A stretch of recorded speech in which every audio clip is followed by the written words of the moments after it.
আমরা এখানে আজকে 17 দিন যাবত এখানে অবস্থান করছি। বাংলাদেশ বেসরকারি প্রাথমিক বিদ্যালয়ের শিক্ষকগণ, আমি অতি দুঃখের সাথে আমি বলতে চাই যে আমাদের যে প্রাণের দাবি আমাদের বিদ্যালয়গুলো জাতীয়করণ, এই জাতীয়করণের জন্য আপনারা জানেন আমরা দীর্ঘদিন থেকে আন্দোলন করে আসছি।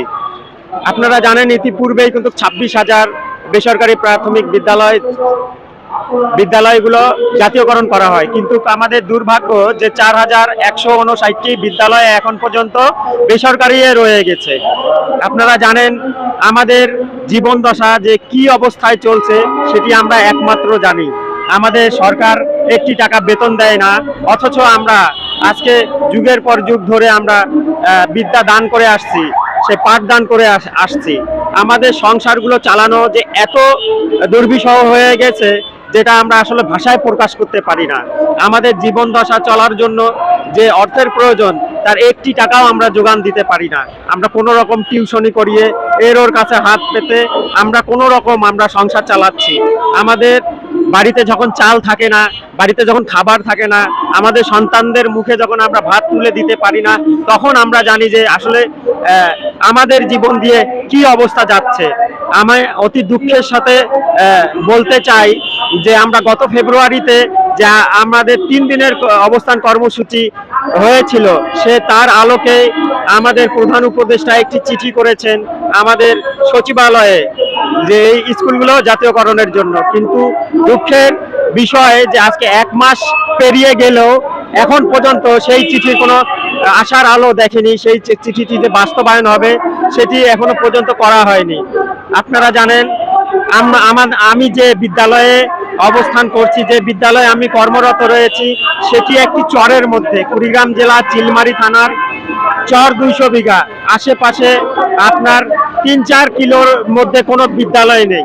সেখানের বাচ্চারা আমাদের বিদ্যালয়টি না থাকলে তারা কখনো শিক্ষার আলো পেত না। আমরা এমন সিচুয়েশনে এসে দাঁড় হয়েছি যে না পাচ্ছি সেই বিদ্যালয়টি পরিত্যাগ করতে, অন্য কর্মে যেতে। কারণ আমরা যদি আজকে সেই বিদ্যালয়টি ত্যাগ করি তাহলে আমাদের সেই কোমলবতী শিশুগুলো কি করে শিক্ষার আলো পাবে? কারণ সেখানে তো সেই চরের মধ্যে কোনো বিদ্যালয় নেই।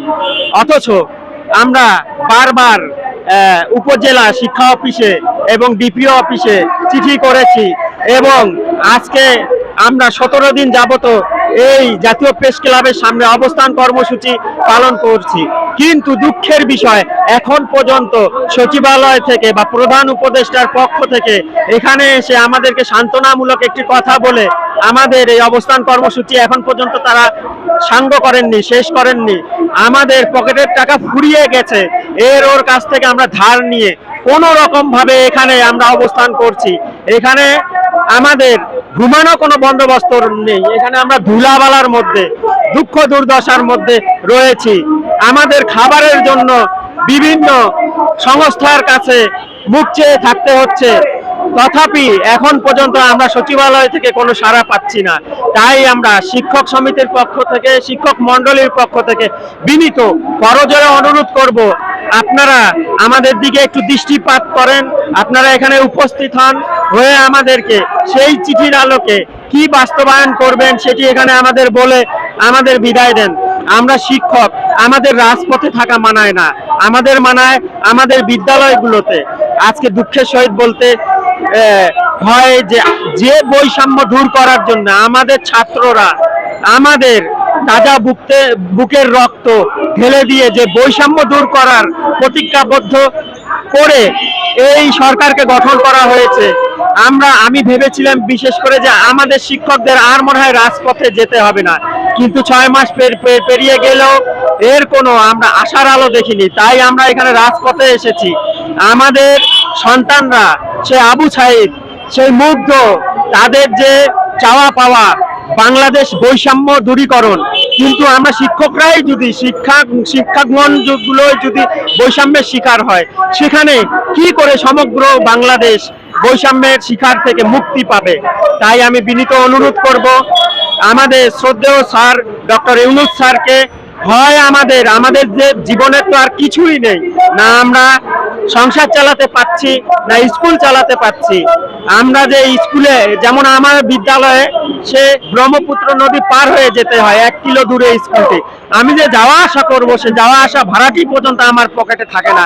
এমন করুণ পরিণতিতে আমরা জীবনযাপন করছি। তাই আমি ডক্টর স্যারের কাছে, ডক্টর ইউনূস স্যারের কাছে আমি বিনীত অনুরোধ করব, হয় আমাদেরকে এই অবস্থান কর্মসূচিতে বিষ পান করিয়ে অথবা গুলি করে মেরে ফেলুন, নতুবা আমাদের প্রাণের দাবি, আমাদের যে বেসরকারি বিদ্যালয়গুলো আছে সেগুলো আপনি জাতীয়করণ করে দিন।